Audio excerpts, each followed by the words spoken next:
Assalamualaikum warahmatullahi wabarakatuh. Perkenalkan, nama saya Virgio Gus Dwi Putra dari kelas manajemen pagi dengan NIM 2892150075. Oke, kali ini saya akan menjawab soal dengan menggunakan video untuk mata kuliah perekonomian Indonesia. Langsung saja, ayo kita mulai. Soal pertama, jelaskan klasifikasi tenaga kerja di Indonesia menurut Undang-Undang Tenaga Kerja Nomor 13 Tahun 2003. Jawabannya, kualifikasi adalah suatu proses ketika calon karyawan dibagi dua bagian, yaitu yang akan diterima atau ditolak. Menurut Niti Semito, tujuan dilaksanakan proses kualifikasi adalah untuk mendapatkan the right man in the right place. Dalam proses seleksi, perusahaan harus mendapatkan tenaga kerja yang tepat di posisi yang benar pula. Menurut Undang-Undang Nomor 13 Tahun 2003 Bab 1 Pasal 1 Ayat 2, setiap orang yang mampu melakukan pekerjaan guna menghasilkan barang atau jasa, baik untuk memenuhi kebutuhan sendiri maupun untuk masyarakat, disebut dengan tenaga kerja. Menurut sifatnya, tenaga kerja dapat dibedakan atas dua jenis, yaitu sebagai berikut. A. Tenaga kerja jasmani, yaitu segala kegiatan jasmani yang memberikan sumbangan produktif pada produksi. Dalam melaksanakan kegiatan produksi, tenaga kerja ini lebih memandang fisik jasmani. Yang B. Tenaga kerja rohani, yaitu segala kegiatan pikiran yang memberikan sumbangan produktif pada produksinya. Misal para ahli yang mengadakan penelitian dalam laboratorium untuk melipat gandakan hasil pertanian. Soal nomor 2, jelaskan bagaimana cara mengatasi kemiskinan di Indonesia. Cara dan solusi mengatasi kemiskinan yaitu 1. Menciptakan lapangan pekerjaan yang luas dan banyak untuk warga. 2. Adanya upaya memberikan bantuan atau subsidi kepada warga kurang mampu terhadap kebutuhan pokoknya. 3. Upaya meningkatkan berbagai fasilitas warga atau masyarakat, seperti jalan, listrik, dan lainnya. 4. Penghapusan larangan impor beras. 5. Adanya pembatasan pajak dan retribusi daerah yang dapat merugikan usaha lokal maupun miskin. 6. Upaya dalam merancang perlindungan sosial yang lebih tepat sasaran. 7. Terus melakukan dan menyediakan pinjaman modal atau dana kepada warga daerah.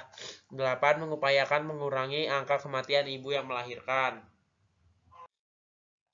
Yang soal nomor 3, bagaimana cara mengatasi kenaikan harga bahan pokok di Indonesia termasuk di seluruh wilayah. 1. Menjaga distribusi barang, pasokan barang, dan sistem kontrol terhadap harga. Menjelang bulan Ramadan, barang kebutuhan pokok menjadi rawan tidak terdistribusi dengan normal, dan masalah penimbunan oleh agen atau distribusi menjadi permasalahan sendiri.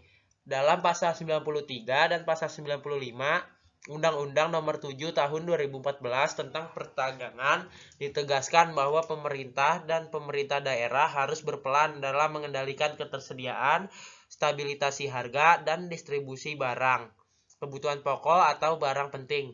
Selain itu, secara tegas pula terdapat sanksi pidana paling lama penjara 5 tahun dan atau pidana denda paling banyak 50 miliar rupiah bagi para pelaku usaha yang menyimpan barang kebutuhan pokok atau barang penting dalam jumlah dan waktu tertentu pada saat terjadi kelangkaan barang, gejolak harga, dan hambatan lalu lintas perdagangan. Barang seperti tercantum dalam pasal 110 UU tersebut.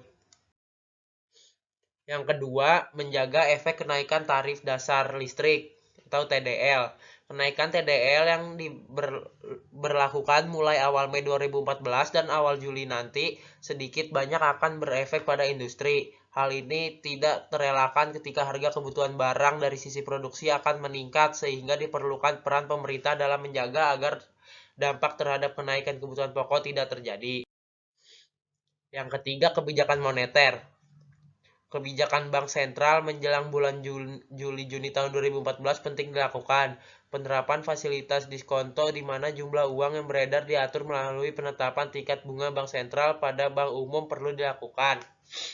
Bank umum kadang-kadang mengalami kekurangan uang sehingga harus meminjam ke bank sentral. Untuk membuat jumlah uang bertambah, maka pemerintah menurunkan tingkat bunga bank sentral, serta sebaliknya menaikkan tingkat bunga demi membuat uang yang beredar berkurang. Hal ini akan menyebabkan masyarakat lebih berhemat daripada mengkonsumsi sejumlah uang untuk kebutuhan di luar kebutuhan pokok. Karena di bulan-bulan menjelang Lebaran biasanya peredaran uang sangat tinggi yang disebabkan meningkat kebutuhan masyarakat di luar kebutuhan pokok.